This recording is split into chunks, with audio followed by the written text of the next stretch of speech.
सुप्रभात। आज मैं आपके सामने आपकी हिंदी के पाठ्य पुस्तक रिमझिम के 7वें अध्याय दान का हिसाब लेकर उपस्थित हूँ। ये एक कहानी है जिसमें एक कंजूस राजा के बारे में बात की गई है।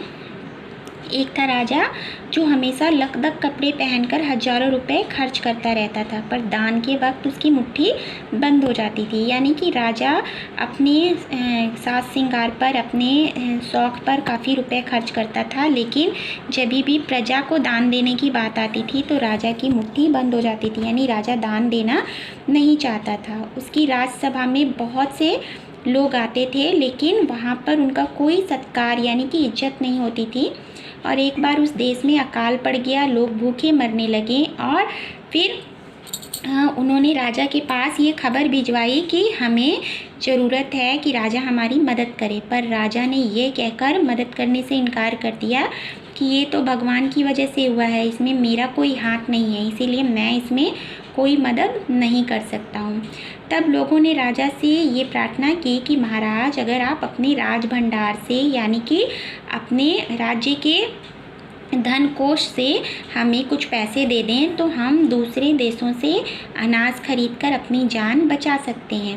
पर राजा ने कहा कि आज तुम लोगों के पास अकाल वाली मुसीबत आई है, हो सकता है कल को भूकंप आ जाए या कल कोई और दूसरी मुसीबत आ जाए, और हर बार तुम अगर मेरे पास ऐसे ही पैसे मांगने आते रहोगे और मैं तुम्हें पैसे देते रहूँगा तो मेरा तो राज भंडार खाली हो जाएगा, मैं तो खुद ही दिवालिया हो जाऊँगा। ये सुनकर सभी लोग निराश होकर लौट गए और इधर अकाल बढ़ता ही चला जा रहा था। रोज़ कई लोग भूख से मरने लगे थे।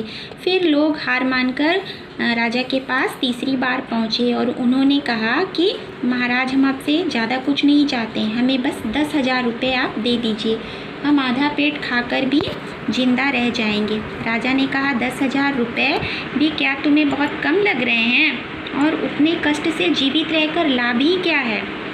एक व्यक्ति ने कहा, महाराज, आपके राजकोष में तो बहुत सारा पैसा है, वो तो बिल्कुल सागर की तरह है, और अगर उसमें से हम थोड़ा सा पैसा ले भी ले तो आपका क्या नुकसान हो जाएगा? और इस पर राजा ने कहा कि राजकोष में अधिक धन है तो क्या मैं उसे दोनों हाथों से लुटा दूं? तो एक आदमी ने उसमें से कहा कि महाराज, आप जो महल की सजावट पर, अपने कपड़ों पर, अपने मनोरंजन पर इतना रुपया खर्च करते हैं, यदि इन रुपयों में से ही आप थोड़ा सा धन हम ज़रूरतमंद लोगों को दे दें तो हमारी जान बच जाएगी। लेकिन ये सुनकर राजा को गुस्सा आ गया और वो गुस्से से बोले कि खुद भिखारी होकर मुझे उपदेश दे रहे हो, मेरा रुपया है, मैं चाहे इसको उबाल कर खाऊं या तल कर खाऊं, मेरी मर्जी। यानी कि मैं इसे जैसे चाहे उपयोग करूं, चाहे इसे बर्बाद कर दूं या फिर इसे बचा कर रखूं, ये सब मेरी मर्जी पर निर्भर करता है। इसीलिए तुम लोग चुपचाप यहाँ से चले जाओ, अगर नहीं गए तो मैं तुम्हें दंड दे दूँगा, तुम मुसीबत में पड़ जाओगे। राजा का क्रोध देखकर वहाँ से लोग चले गए। राजा हंसते हुए बोला, छोटा मुँह बड़ी बात, अगर 100-200 रुपये की बात होती तो मैं तो एक बार देने की सोच भी सकता था, और उस कमी को यानी 100-200 रुपयों के नुकसान को पूरा करने के लिए मैं अपने पहरेदारों की खुराक कुछ दिन कम कर देता। लेकिन ये लोग तो सीधे 10,000 मांग बैठे हैं, इतने छोटे लोग हैं और नाक में इन्होंने मेरी दम कर रखा है। ये सुनकर वहाँ उपस्थित लोग हाँ हूँ करके रह गए, है ना। और लेकिन राजा के दरबारियों के मन में भी ये बात थी कि राजा ने ये ठीक नहीं किया है, ज़रूरतमंदों की सहायता करना तो राजा का कर्तव्य होता है।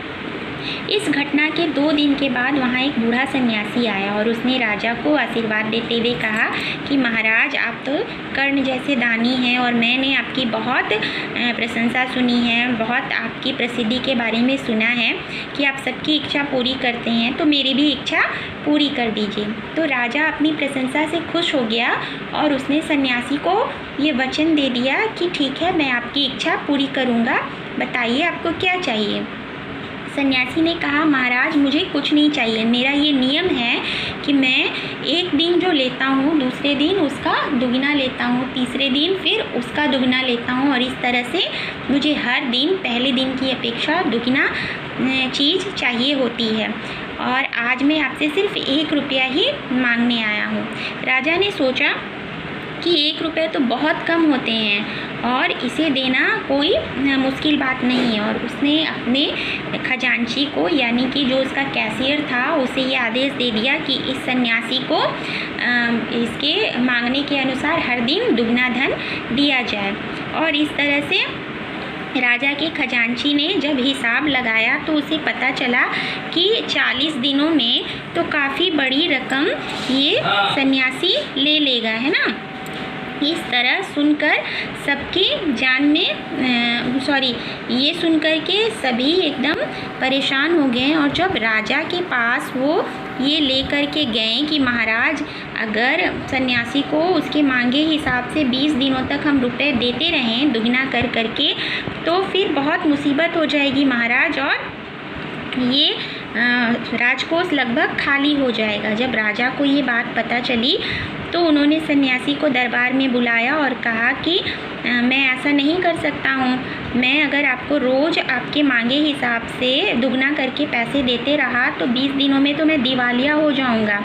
लेकिन क्योंकि पूरी रकम जब मैं जोड़ रहा हूँ तो 10,48,575 रुपये हो रहे हैं। इतने पैसे हमारे राजकोष में नहीं हैं। लेकिन सन्यासी ने कहा कि महाराज, आपने तो मुझे वचन दिया था कि आप मुझे इतना पैसा देंगे। सन्यासी ने गंभीर होकर कहा कि महाराज, राज्य में लोग अकाल से मर रहे हैं। अगर आप मुझे केवल 50,000 रुपये दे दें तो मैं समझूंगा कि मुझे मेरी पूरी भिक्षा मिल गई है। तो राजा ने कहा कि ठीक है, मैं आपको 50,000 रुपये दे दूंगा, लेकिन कृपया करके आप मुझे मेरे वचन से मुक्त कर दीजिए। और फिर राजा ने सन्यासी को 50,000 रुपये दे दिए और इस तरह राजा की जान बची। लेकिन पूरे देश में ये खबर फैल गई कि अकाल के समय हमारे राजा ने हमें राहत देने के लिए अपने राजकोष से 50,000 रुपये दिए हैं।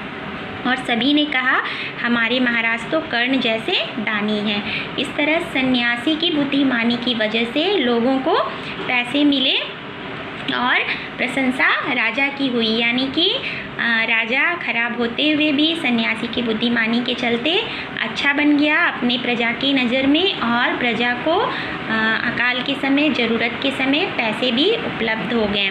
तो इस तरह ये कहानी हमें ये शिक्षा देती है कि मुसीबत कितनी भी बड़ी क्यों ना हो, अगर हम चाहें तो उसका सामना कर सकते हैं, उसका हल निकाल सकते हैं और मुसीबत को भी हम अवसर में बदल सकते हैं। इसीलिए हमें मुसीबत के समय हार नहीं माननी चाहिए और बुद्धिमानी से उसका मुकाबला करना चाहिए और उस समस्या का समाधान ढूंढ निकालना चाहिए। उम्मीद है आपको ये कहानी पसंद आई होगी। तो इसके अगले भाग में हम इसके प्रश्नोत्तर के साथ फिर उपस्थित होंगे। तब तक के लिए धन्यवाद।